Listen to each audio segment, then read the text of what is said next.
Batuan merupakan kumpulan dari beberapa mineral yang sejenis ataupun tidak sejenis yang terikat secara padat ataupun gembur. Batuan sendiri merupakan salah satu material utama penyusun bumi. Nah, menurut proses pembentukannya, batuan dapat dibedakan menjadi tiga, yaitu batuan beku yang merupakan hasil pembukuan magma, batuan sedimen yang merupakan hasil dari proses sedimentasi dan pengendapan, dan batuan metamorf yang merupakan hasil dari proses metamorfisme oleh temperatur dan tekanan. Pembentukan sebuah batuan dapat terjadi dalam sebuah siklus yang disebut siklus batuan. Diawali oleh magma yang mencoba menerobos ke permukaan bumi.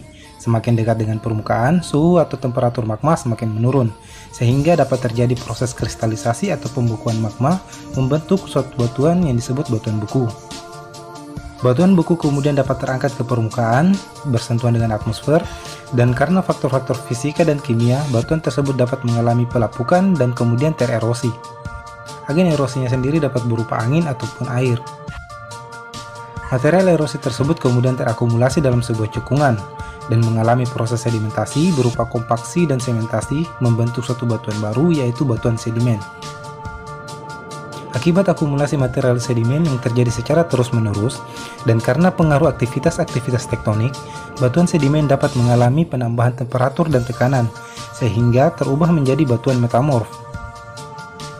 Jika penambahan temperatur dan tekanan terjadi secara terus-menerus, maka batuan metamorf tersebut dapat melebur kembali menjadi magma.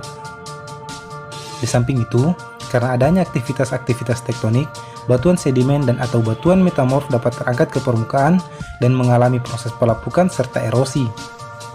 Batuan beku pun dapat terubah secara langsung menjadi batuan metamorf apabila mendapat temperatur dan tekanan yang cukup. Hal ini pun dapat terjadi karena aktivitas tektonik.